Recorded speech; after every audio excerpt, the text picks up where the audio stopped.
बिस्मिल्लाहिर्रहमानिर्रहीम। अस्सलामु अलैकुम वरहमतुल्लाहि वबरकातुहू।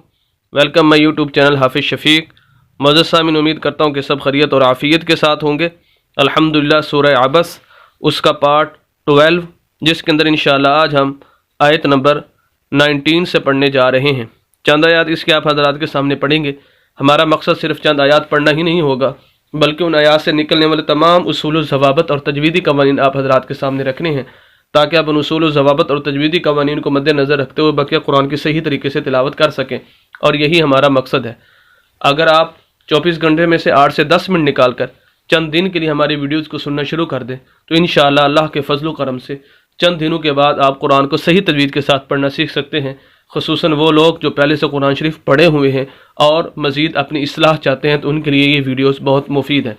लेकिन वो मेरे दोस्त, वो मेरे भाई और वो मुसलमान जो पहले से कुरान शरीफ नहीं पढ़े हुए, बड़े हो चुके हैं उम्र के एतबार से, अब उनको शर्म आती है कि किसी के पास जाएं और कुरान शरीफ पढ़ें, तो आपको परेशान होने की ज़रूरत नहीं है। अल्हम्दुलिल्लाह, अल्लाह के फजल करम से आप इसी चैनल पर ख़ुद ब खुद वीडियोज़ के ज़रिए पूरा नूरानी कायदा पढ़कर कुरान को सही तजवीज़ के साथ सीख सकते हैं, पढ़ना सीख सकते हैं। अल्हम्दुलिल्लाह, पूरा नूरानी कायदा इस चैनल पर मौजूद है। डिस्क्रिप्शन के अंदर उसकी प्ले लिस्ट मैंने बनाई हुई है, उसका लिंक आपको मिल जाएगा। जैसे आप लिंक पर क्लिक करेंगे तो तरतीब के साथ पहला सबक, दूसरा सबक, तीसरा सबक, या उसके जो मुख्तलिफ पार्ट्स आगे बने हुए हैं वो आपको तरतीब के साथ मिलना शुरू हो जाएंगे। तो आप उनको सुनते जाएंगे तो इंशाअल्लाह चंद दिनों के अंदर जो नए सिरे से कुरान शरीफ पढ़ना चाहते हैं वो भी इंशाअल्लाह पढ़ना सीख जाएंगे। और वो ऐसे ही नहीं बल्कि तजवीद के साथ अल्हम्दुलिल्लाह वो सारी चीज़ें उसके अंदर सिखाई गई हैं। इसी के साथ आप हज़रात से यही दरख्वास्त है कि आप हमारे चैनल को सब्सक्राइब भी करें, सदका जारिया समझकर हमारी वीडियोस को शेयर भी कीजिए, क्योंकि जितना आप शेयर करेंगे आपको भी सदका जारिया के अंदर उसका सवाब मिलता रहेगा। जितने भी लोग आपके शेयर करने की वजह से पढ़ेंगे, समझेंगे और सुनेंगे, तो आपको भी इंशाअल्लाह उसका सदका जारिया के तौर पर, यानी सदका जारिया ये होता है कि आप दुनिया के अंदर रहें ना या रहें, तो आपके नामा अमाल के अंदर सवाब लिखा जाता रहेगा। कुरान को तजवीज़ के साथ इस वजह से पढ़ना ज़रूरी है कि जब तक हम तजवीज़ के साथ नहीं पढ़ेंगे, तो अल्लाह के नाज़िल की हुई किताब को हम सही तरह नहीं पढ़ेंगे तो उसका कोई फ़ायदा नहीं है।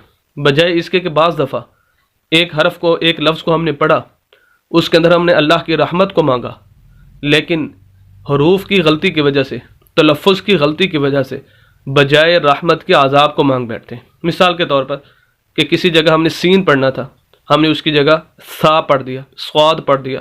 किसी जगह हमने ज़ाल पढ़ना था, हमने उसकी वजह से ज़ा पढ़ दिया। तो ये मुख्तलिफ हरूफ की गलतियाँ हो सकती हैं। तो इस वजह से तजवीद का जानना, बेसिक जो चीज़ें हैं, बुनियादी जो चीज़ें हैं, उनका जानना ज़रूरी है हर मुसलमान के लिए। तो बहरहाल आइए, और इसी के साथ अगर आप, आपकी फैमिली, आपके दोस्तों, आपके जानने वालों में से कोई भी ऑनलाइन कुरान शरीफ पढ़ना चाहता हो, तो अल्हम्दुलिल्लाह वो भी रब्ता कर सकता है दिए गए नंबर पर। तो बहरहाल आइए आज का सबक शुरू करते हैं। अऊज़ु बिल्लाहि मिनश शैतानिर रजीम। बिस्मिल्लाहिर्रहमानिर्रहीम। सूरह अबस आयत नंबर 19। मिन नुत्फ़ा खलक़हु फ़क़द्दर। पहला हर्फ है मीन। मीम को हम मिलाएंगे नून के साथ। यहाँ पर हमें दो नून नज़र आ रहे हैं, एक मीम के साथ नून है और एक मीम उस नून के आगे फिर एक और नून है। पहला नून साकिन है, ये सुकून की अलामत और जज़म की अलामत है। इसका नाम साकिन, सुकून भी है, इसका नाम जज़म भी है। जिस हर्फ के ऊपर ये अलामत आ जाए उस हर्फ को साकिन कहते हैं। ज़हन में रखें कि साकिन हर्फ जब तक पिछले हर्फ के साथ उसको अटैच न किया जाए तो वो साकिन हर्फ खुद ब खुद नहीं पढ़ा जाता। यानी मीम को साकिन हर्फ के साथ, यहाँ जो भी साकिन हर्फ है, पिछले हर्फ को जो हरकत वाला है, हरकत कहते हैं ज़बर ज़ेर पेश वगैरह, दो ज़बर दो ज़ेर दो पेश वगैरह को, तो हरकत वाला जो हर्फ है वो साकिन हर्फ के साथ अटैच होगा, तब साकिन हर्फ पढ़ा जाएगा। एक बात। उससे आगे देखें दूसरा नून, उसके ऊपर शद है, ये शद की अलामत है। और जिस हर्फ के ऊपर आ जाए उस हर्फ को मुशद्दद बोलते हैं। अब ये दूसरा नून, ये मुशद्दद है। अब देखें यहाँ पर दो चीज़ें हैं कुरान के अंदर, हैं भी ये दो चीज़ें कि जिनको पिछले हर्फ को साकिन हर्फ के साथ अटैच किया जाता है या पिछले हर्फ को मुशद्दद हर्फ के साथ अटैच किया जाता है। ये दो ही चीज़ें हैं कि पिछले हर्फ को अटैच करना होता है दूसरे हर्फ के साथ, तीसरी चीज़ और कोई नहीं है। यहाँ पर अब बात यह है कि साकिन को पढ़ेंगे या मुशद्दद को पढ़ेंगे, ये दोनों चीज़ें इकट्ठी हो गई हैं। अगर हम इसका तो उसूल आपको समझ आ गया कि साकिन हर्फ जब तक पिछले हर्फ को उसके साथ अटैच ना किया जाए नहीं पढ़ा जा सकता। अब बताने से पहले जो मुशद्दद हर्फ के दो उसूल हैं वो भी समझ लीजिए, फिर बात बआसानी आपको समझ आ जाएगी। देखिए यहाँ पर नून मुशद्दद है। मुशद्दद हर्फ के बारे में दो उसूल हैं। उसूल नंबर 1, मुशद्दद हर्फ हमेशा 2 मरतबा पढ़ा जाता है। कैसे 2 मरतबा? एक मरतबा मुशद्दद हर्फ से पिछले हर्फ को मुशद्दद हर्फ के साथ मिलाना होता है, और दूसरी मरतबा मुशद्दद हर्फ के ऊपर या नीचे कोई ना कोई हरकत ज़रूर मौजूद होती है। जैसे यहाँ पर पेश मौजूद है, दोबारा मुशद्दद हर्फ को उस पेश के साथ या उस हरकत के साथ जो मौजूद होती है ऊपर नीचे उसके साथ पढ़ना होता है। एक उसूल तो ये हो गया। उसूल नंबर 2, मुशद्दद हर्फ हमेशा सख्त करके हल्की सी आवाज़ को रोक कर लफ्ज़ के ऊपर ज़ोर देकर पढ़ना होता है। ये दूसरा उसूल है। अब यहाँ पर समझिए कि हमने किस नून को पढ़ना है और किसको नहीं पढ़ना और कैसे पढ़ना है। दोनों साकिन हर्फ का भी उसूल समझ आ गया कि वो पिछले हर्फ के साथ अटैच होता है। मुशद्दद हर्फ का भी पहला उसूल आपको समझ आ गया कि जब तक पिछले जो मुशद्दद हर्फ है उसको 2 मरतबा पढ़ना होता है, एक मरतबा पिछले हर्फ के साथ और दूसरी मरतबा उसके ऊपर या नीचे कोई ना कोई हरकत ज़रूर मौजूद होती है उसके साथ। अब देखें, अगर हम इस मीम को इस नून के साथ मिला देते हैं, साकिन नून के साथ, अब ये पहले से ही साकिन है, ये खुद हेल्प का इसको हेल्प चाहिए, इसका पिछला हर्फ इसकी हेल्प कर रहा है और अटैच हो रहा है, ये दूसरे की आगे कैसे हेल्प कर सकता है? मुशद्दद की कैसे? ये नून साकिन है ही सुकून इसके अंदर तो हरकत है ही नहीं, ये है ही साकिन। साकिन कहते हैं सुकून से जिसके अंदर हरकत ना हो, तो ये कैसे इस मुशद्दद हर्फ की हेल्प करेगा?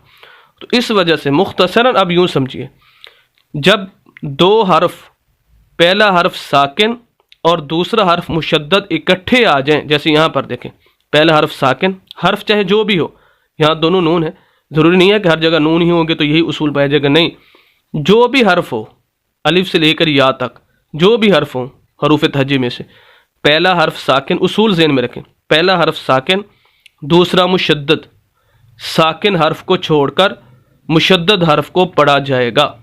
ये उसूल है। अब नतीजा क्या निकला कि हम इस मीम को इस नून के साथ नहीं मिलाएंगे, बल्कि इस मीम को हम दूसरे नून के साथ, मुशद्दद नून के साथ मिलाएंगे। ये नतीजा है मुख्तसरन। तो ये मैंने सिंपल सा आपको समझा दिया कि जब पहला हर्फ साकिन और दूसरा मुशद्दद हो तो साकिन हर्फ को स्किप कर देते हैं और मुशद्दद हर्फ को पढ़ते हैं। तो बहरहाल मीम ज़ेर नून मिन, हम इसको इस तरह पढ़ेंगे। फिर नून दो मरतबा पढ़ा जाएगा मुशद्दद हर्फ, मीम ज़ेर नून मिन, फिर नून पेश नून, तो मुशद्दद हर्फ 2 मरतबा पढ़ा गया।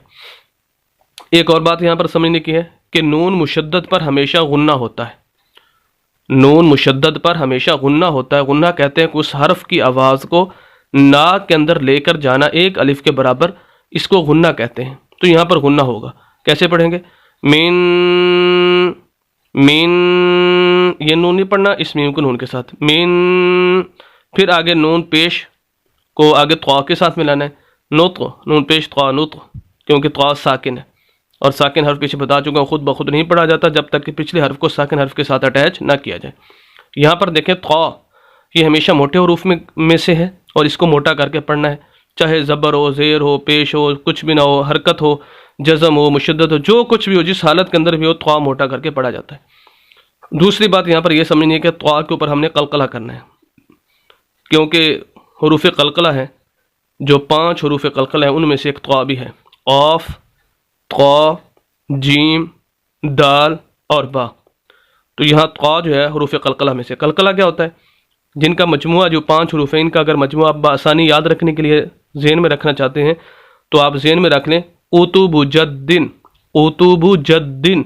इस जो हरूफ हैं, ये जो छोटी सी इबारत है, इसको आप ज़हन में रख लें तो इंशाल्लाह आपको जो कलकला है वो ज़हन के अंदर रहेगा किन हरूफ पर होता है। तो बहरहाल त्वा उन 5 हरूफ में से है। उसूल और कायदा ये है कि जब ये 5 हरूफ ऊतुबु जद्दिन वाले साकिन हो, जैसे यहाँ पर त्वा साकिन है, इनकी आवाज़ को हिलाकर पढ़ना कलकला कहलाता है। अब यहाँ पर त्वा है, कलकला क्या होगा? नुत्क़ो फ़ातिन, नुत्क़ो एक है, मिन नुत्फ़ातिन, नुत्फ़ातिन, ये दुरुस्त नहीं है। मिन नुत्क़ो फ़ातिन, नुत्क़ो फ़ातिन, ये है उसूल। मिन नुत्क़ो फ़ातिन, तो यहाँ पर इस तरह पढ़ा जाएगा। तो बहरहाल नुत्क़ो फ़ा तादो जतिन, नुत्क़ो फ़ातिन, लेकिन तनवीन पर गुन्ना होता है, लेकिन क्योंकि ये वक्फ़ की अलामत है, यहाँ पर हमने वक्फ़ करना है। जैसे वक्फ़ करेंगे, अब उसूल ये है कि जब आखिर में गोल ता आ जाए जैसे यहाँ पर है, उसके अंदर दो तब्दीलियाँ करते हैं। एक सिंपल जो तब्दीली होती है वक्फ की वो, और दूसरी तब्दीली कि उस ता को हा से बदलना होता है। तो इस वजह से इस ता को हा से बदलेंगे। और दूसरा ये कि इसके ऊपर नीचे जो भी हरकतें हैं वो ख़त्म हो जाएंगी। हा को हम साकिन कर देंगे, नुत्फ़ातिन से हो जाएगा मिन नुत्फ़ा। इस तरह हम इसको पढ़ेंगे। अब मज़ीद इसकी आयत बाकी रहती है कि सिर्फ हमने दो लफ्ज़ इसके अंदर पढ़े, मिन और नुत्फ़ा। हमारा जो वीडियो टाइम है वो 10 मिनट से 11 मिनट होता है, तो वो ओवर हो रहा है, तो इस वजह से हम यहीं ब्रेक लगा रहे हैं। बाकी इसका हिस्सा इंशाल्लाह नेक्स्ट जो वीडियो हम पार्ट बनाएंगे उसके अंदर होगा। आप हज़रात से यही दरख्वास्त है कि आप हमारे चैनल को सब्सक्राइब भी कीजिए, सदक़े जारिया समझकर हमारी वीडियोज़ को शेयर भी कीजिए। मिलते हैं नेक्स्ट वीडियो के अंदर कल इंशाल्लाह। इजाज़त दें, अल्लाह हाफ़िज़।